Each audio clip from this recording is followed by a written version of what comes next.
Votre souris vous fait souffrir? Elle prend trop de place sur votre bureau? Avec Temux, on va vous en débarrasser. Salut à tous, j'espère que vous allez bien et bonne année 2020, j'espère que vous avez pris vos bonnes résolutions. Et donc il y a quelques temps, en fait il y a déjà un mois déjà, j'ai reçu un petit commentaire de Karl qui nous dit « Merci pour cette vidéo, je voudrais que tu m'aides à savoir comment gérer le copier-coller dans Temux, j'ai l'impression qu'il y a des astuces, mais je n'arrive pas à m'en sortir. » Et donc je me suis dit que justement c'était l'occasion de refaire une petite suite à cette vidéo sur Temux pour pouvoir parler du copier-coller dans le terminal, comment copier du texte, copier des choses dans le terminal sans utiliser la souris pour gagner 14% d'efficacité en plus. Et surtout pour impressionner tous vos collègues, pouvoir vous la raconter, pouvoir débrancher votre souris et pouvoir faire le mec, non, moi la souris j'ai arrêté. J'ai arrêté en 2003, après ça m'a saoulé. Maintenant je reste sur le clavier. Enfin bref. Et donc pour ça, on va utiliser des plugins pour Temux, parce que Temux, on peut rajouter des plugins. Et on va utiliser les plugins Copycat et Yank. Et donc je vais vous montrer, mais on n'aura pas de montage fancy aujourd'hui parce que j'ai oublié des adaptateurs en France. Je suis rentré à Montréal la semaine dernière et donc il me manque des trucs, mais bon, on va faire avec. Et donc on est ici dans notre terminal, et donc on va installer les deux plugins dont on vient de parler. Donc pour ce faire, on va créer un petit dossier pour pouvoir installer nos plugins à l'intérieur. Donc ce qu'on va faire mkdir, dans notre répertoire, on va créer le dossier Temux, ok? Donc jusque là, rien de très extraordinaire. Ensuite, ce qu'on va faire, c'est qu'on va utiliser, en fait, on va faire git clone. Alors là, évidemment, vous voyez que je suis obligé d'utiliser ma souris, c'est très chiant pour pouvoir copier-coller des URL, mais on va y remédier très rapidement. Et donc, on voit que c'est ce repository-là et également celui-là qu'on va utiliser. Les deux qui ont été créés par un certain Bruno. Et donc, il explique comment ça marche, comment les utiliser, comment les installer, etc. Mais c'est ce que je vais vous montrer juste là. Et donc, en fait, on fait notre petit git clone et on le met, donc en fait, on récupère Temuxyank et on le met dans notre répertoire perso, .temux, Temuxyank, ok? Donc on va faire ça, on récupère ça très bien. On fait exactement la même chose, mais cette fois-ci pour le plugin Copycat, sauf qu'on va le mettre dans Temux Copycat, ce sera plus de sens. Et donc maintenant qu'on a installé nos deux plugins de GitHub, on va pouvoir les mettre dans la configuration de Temux. Donc on va aller dans un petit fichier qui est dans notre répertoire perso et qui s'appelle .temux.conf. Si vous ne l'avez pas, vous pouvez le créer, Temux va le reconnaître automatiquement. Moi, j'ai rien de spécial, j'ai juste une petite configuration qui me fait, qui change la couleur de ma barre en bas. Par défaut, elle est verte, là elle est rouge comme le coca. Et on va ajouter trois petites lignes magiques qui vont être run shell avec le chemin vers le repo qu'on a cloné et avec le fichier temux, enfin yank.temux, et la même chose pour le plugin Copycat, copycat.temux.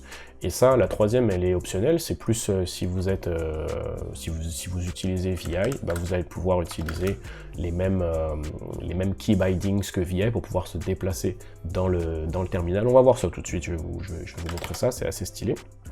Et donc on sauvegarde ça, on se barre, et tout en restant dans Temux, donc ça c'est ça qui est cool, c'est qu'on n'a pas besoin de sortir, de killer sa session pour pouvoir installer ces deux plugins, on peut tout à fait rester dans Temux, et on va faire Temux source file, et on va donner le chemin vers en fait le fichier qu'on vient d'éditer. Et donc maintenant qu'on a fait ça, que tout s'est passé correctement, que j'ai pas de message d'erreur ou quoi, je peux juste faire CTRL B qui est le leader, qui est en fait le raccourci qui va faire que je puisse faire une commande Temux, et pas une commande bash ou un CTRL C ou quelque chose comme ça.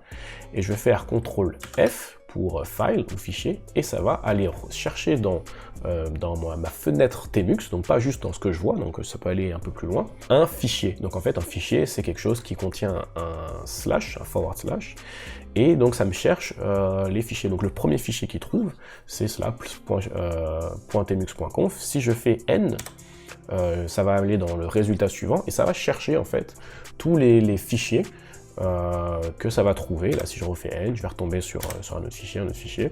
En fait, bon, il cherche là où il y a des slash, donc parfois c'est pas tout à fait ce qu'on veut, mais on voit que c'est quand même assez rapide pour pouvoir copier le chemin d'un fichier, c'est grave pratique. Ce qui est bien aussi, c'est qu'il n'y a pas juste pouvoir chercher des fichiers, ça marche en fait avec avec tout. Donc on peut par exemple faire CTRL B et slash. Et donc là, ça me met un petit truc en bas avec copycat search. Et donc si je cherche, par exemple, imaginons que je veux copier la commande qui est ici, mais je ne veux pas copier le tmux, je veux copier à partir de source file, et ben, je peux écrire source, le début de source, ça va me chercher partout où il y a marqué SOUR dans mon historique, en fait dans mon terminal. Et donc là, ça m'a sélectionné juste ce que j'ai cherché. Mais ce qui est bien, c'est comme on a activé les key bindings de Vim, si je fais W en fait, ça permet d'avancer de un mot, et ben je peux continuer comme ça. Et puis avec B pour aller en bas, ou $ pour aller jusqu'à la 20. Après, je peux utiliser les mouvements de VI, où on peut monter, descendre, etc., pour pouvoir sélectionner des trucs, et pour pouvoir évidemment aussi les copier. Donc là, par exemple, tmux yank entre en jeu, parce que tmux copycat nous permet de chercher des trucs, de sélectionner des trucs, mais copycat yank, ou yank avec l'accent, ça nous permet de copier des trucs, pas seulement dans le presse-papier de tmux, mais dans le presse-papier du système. Donc là, par exemple, si je cat mon fichier secret qui contient des URL, je peux continuer à utiliser copycat, donc avec par contre cette fois-ci CTRL B, CTRL U pour chercher des URL, c'est une autre des fonctionnalités. Je peux faire N pour faire next, c'est-à-dire suivant, récupérer cette URL là, et donc là à partir de là j'ai deux choix, soit je fais Y qui va me yank ce que je viens de copier, donc en fait yank c'est un concept qui existe dans VI, qui en fait là on copie.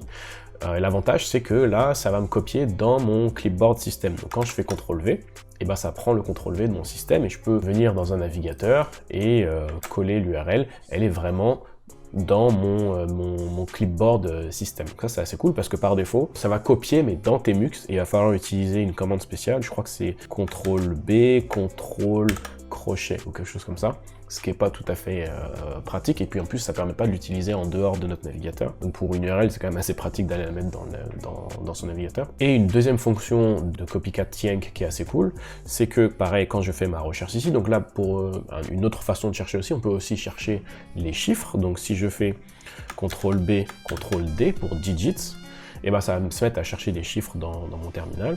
Et donc là, au lieu de faire Y pour yank, je peux faire Y majuscule, donc Mac majuscule Y, et ça va automatiquement copier et coller directement dans la commande que je suis en train de faire actuellement de mon terminal. Donc j'ai même pas eu à faire copier, ensuite recoller, ça me le met directement, donc ça me sauve encore quelques petites tapes de clavier supplémentaires. Et donc ces plugins-là, elles sont super pratiques et vont vous permettre de pouvoir réaliser vos rêves et vos nouvelles résolutions de 2020 qui sont de ne plus utiliser la souris. Et puis pour ceux qui sont en train de se demander qu'est-ce que c'est tmux, d'où ça sort, à quoi ça sert, etc. J'ai fait une vidéo là-dessus il y a un petit bout de temps qui explique tout, pourquoi j'ai commencé à utiliser tmux, pourquoi est-ce que je trouve ça cool, etc. Et donc je vous laisse un petit lien vers cette vidéo-là et puis on se retrouve là-bas.